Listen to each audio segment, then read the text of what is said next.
अब से कुछ समय पहले सुप्रीम कोर्ट ने जो अपोजिशन की डिमांड थी बिहार इलेक्शन से पहले कि इलेक्टोरल रोल्स को रिवाइज किया जाएगा इलेक्शन कमीशन ऑफ इंडिया द्वारा, उस पे स्टे लगाने से मना कर दिया। दरअसल इशू ये है कि इलेक्शन कमीशन ऑफ इंडिया ने ये कहा था कि हम एक इंटेंसिव रिफॉर्म्स लाएंगे, एक रिवीजन करेंगे जो इलेक्टोरल रोल से बिहार के उसमें अपोजिशन का ऐसा मानना है कि इससे काफी ऐसे वोटर्स जो एलिजिबल हैं उनका वोटर लिस्ट से नाम कट जाएगा।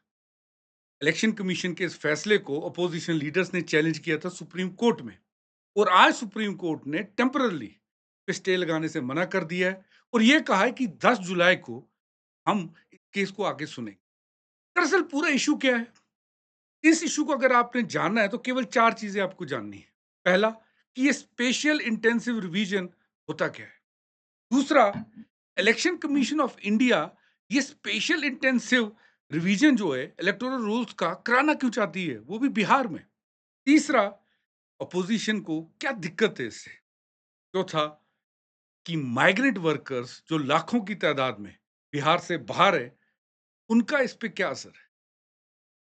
जल्दी आपको बता दूं कि हमारे संविधान का पार्ट 15 इलेक्शन से डील करता है। इसमें आर्टिकल 324 ये कहता है कि भारत में चुनाव का जो डायरेक्शन, सुपरिटेंडेंस और कंट्रोल होगा, वो इलेक्शन कमीशन ऑफ इंडिया के पास होगा।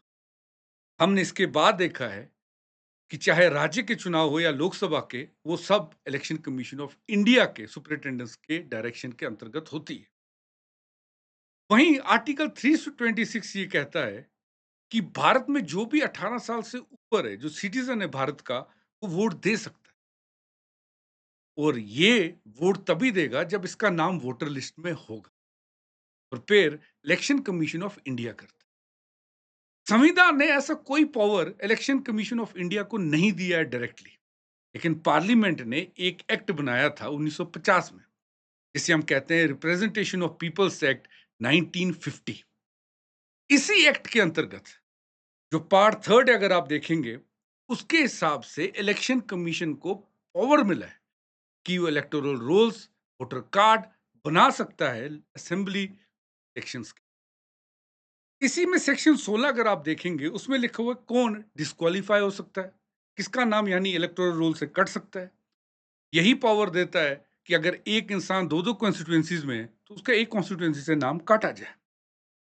सेक्शन 19 डील करता है कि कौन रजिस्टर कर सकता है, और 20 में एक बड़ी अहम डेफिनेशन दी है ऑर्डिनरी रेजिडेंट्स के बारे में। भारत में ऑर्डिनरी रेजिडेंट कौन होगा? इसी एक्ट में सेक्शन 21 जो है, वो इलेक्टोरल रूल्स को कैसे प्रिपेयर किए जाएंगे, कैसे उनको रिवाइज करेगा इलेक्शन कमीशन ऑफ इंडिया, उसके बारे में बताया गया है। दरअसल इसी एक्ट के सेक्शन 20 के हिसाब से अगर हम देखें, तो ऑर्डिनरी रेजिडेंट कौन है? अगर आपने पंचायत सीरीज देखी है, तो सचिव जी भले ही पंचायत ऑफिस में रह रहे हैं, लेकिन रह तो वो फुलेरा में ही रहे हैं। तो क्या हमारे अपने सचिव जी भी वोट कर सकते हैं वहां पर चुनाव होने वाले हैं फुलेरा में? तो दरअसल सेक्शन 20 ये कहता है कि ऑर्डिनरी रेजिडेंट कोई इसलिए नहीं बन सकता कि वो टेम्पररी किसी जगह पे रह रहा है। अगर सचिव जी फुलेरा रह रहे हैं, काफी लंबे टाइम से रह रहे हैं, इसका मतलब उनका नाम वहां की इलेक्टोरल लिस्ट में नहीं आएगा, वो वहां के ऑर्डिनरी रेजिडेंट नहीं है। लेकिन अगर कोई व्यक्ति एक लंबे टाइम तक अपने जो ओरिजिनल रेसिडेंट है वहां से एब्सेंट है और दूसरी जगह प्रॉपर्ली शिफ्ट हो चुके हैं, तब उन्हें वहां का ऑर्डिनरी रेजिडेंट कहा जाएगा। अब इसी एग्जाम्पल को आप बिहार के कंटेक्स्ट में देखें।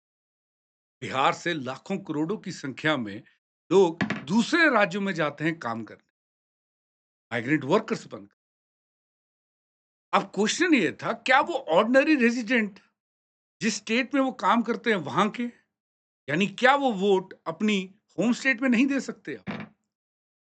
इसीलिए इस मास माइग्रेशन के करके इलेक्शन कमीशन ऑफ इंडिया का ऐसा कहना था कि बिहार में जो इलेक्टोरल लिस्ट है, एक बार रिवाइज किया जाए। लास्ट बार ये लिस्ट रिवाइज 2003 में की गई थी। इलेक्टोरल लिस्ट 2003 में अपडेट की गई थी, वो भी बिहार में ही। उसके बाद इसे रिवाइज नहीं किया गया। अब आप सोचिए, इलेक्शन कमीशन ऑफ इंडिया का ऐसा कहना है 2003 से लेकर 2025 तक कितनी मृत्यु हुई होंगी, कितने लोग परमानेंटली दूसरी स्टेट्स में रहने गए होंगे और काफ़ी इल्लीगल माइग्रेंट्स ने गलत तरीके से भी वोटर कार्ड बना लिए हो। इन सब इश्यूज़ को रिज़ॉल्व करने के लिए उन्हें वोटर लिस्ट को रिवाइज़ करना पड़ेगा। आगे बढ़ने से पहले कि सुप्रीम कोर्ट के केस कैसे पहुँचा, ऑपोज़िशन को क्या दिक्कत है, आपके साथ जल्दी से एक अपडेट शेयर कर दूँ। 19,999 में अनअकैडमी के कोर्सेज़ मिल रहे हैं यूपीएससी की तैयारी के लिए। इन कोर्सेज़ पे आपको 12 महीने की फ्री एक्सटेंशन भी मिलेगी। अभी हमने 2 बैच लॉन्च किए हुए हैं। आरंभ जो हमारा 9 जुलाई से स्टार्ट हो रहा है, इंग्लिश बैच है और फाउंडेशन बैच जो कि प्योरली इंग्लिश मीडियम का बैच है, ये भी 9 जुलाई से ही शुरू हो। डिस्क्रिप्शन में लिंक है और इन्फॉर्मेशन के लिए लिंक पे क्लिक करें और आपको ढेर सारी इन्फॉर्मेशन के साथ-साथ कुछ फ्री कंटेंट भी मिल जाएगा। चलो फिर अब बता दूँ कि आखिरकार दिक्कत क्या है? दिक्कत ये है कि जैसा मैंने आपसे कहा कि section 21 representation of people act 1950 का ये कहता है कि election commission time to time electoral rolls को अपडेट कर सकता है। लास्ट अपडेट 2003 में किया गया था। जैसा मैंने कहा तब से चेंजेस काफ़ी आई हुई हैं। इलेक्शन कमीशन ऑफ इंडिया का ऐसा कहना है कि ये जो लिस्ट का अपडेट है, वो बूथ लेवल ऑफिसर्स घर-घर जाके करेंगे। यानी वो घर-घर जाएँगे, सर्वे करेंगे, सूची जो 2003 की सूची बनी है, उसके साथ कंपेयर करेंगे डेटा को, तो लिस्ट को अपडेट करेंगे और अगर कोई नए एलिजिबल वोटर्स हैं, उनको भी उस लिस्ट में जगह देंगे, दस्तावेज़ देने के बाद। ये इलेक्शन कमीशन ऑफ इंडिया का कहना है। लेकिन अपोज़िशन पार्टी जो सुप्रीम कोर्ट तक पहुँच गई इस फैसले को लेकर, उनका ऐसा कहना है कि एक लंबी प्रोसेस है। इसी साल बिहार में चुनाव होने वाले हैं। जल्दबाज़ी में ये पूरी प्रोसेस में काफ़ी एलिजिबल वोटर्स का नाम इससे कट सकता है। इस चीज़ को सपोर्ट टीएमसी भी कर रही है, क्योंकि बंगाल में भी देर के बाद चुनाव है। उनका भी ऐसा कहना है कि ये सेंटर का इलेक्शन कमीशन के थ्रू एक प्रॉपरली गेम प्लान है, जो इल्लीगल वोटर्स हैं, उनको वोटर लिस्ट में ज़बरदस्ती डाल के अपनी सीट्स को बढ़ाने का। इलेक्शन कमीशन ने ऐसा कहा है कि ये प्रोसेस स्मूथली की जाएगी। बूथ लेवल ऑफिसर से लेकर पूरी सेंट्रल डिजिटल टेक्नोलॉजी यूज़ की जाएगी, इस पूरे प्रोसेस को कवर करने के लिए। लेकिन सुप्रीम कोर्ट ने आज इंटर रिलीफ देने से अपोज़िशन को मना कर दिया, जो पिटीशन फाइल हुई थी। सुप्रीम कोर्ट का ऐसा मानना है कि ये केस में कहीं न कहीं इलेक्शन कमीशन ऑफ इंडिया का पक्ष जानना बहुत ज़्यादा ज़रूरी है कि वो बिहार में इलेक्शन से पहले रिवीजन क्यों कराना चाह रहे हैं। तो ये सब पूरा प्रोसेस, पूरा इश्यू है। क्या इसमें जजमेंट आती है 10 को? एंड आपको क्या लगता है, क्या रिवीजन होना चाहिए इलेक्टोरल लिस्ट का या नहीं? मेरे को कमेंट करके ज़रूर बताना। Thanks for watching Unacademy. Let's crack it.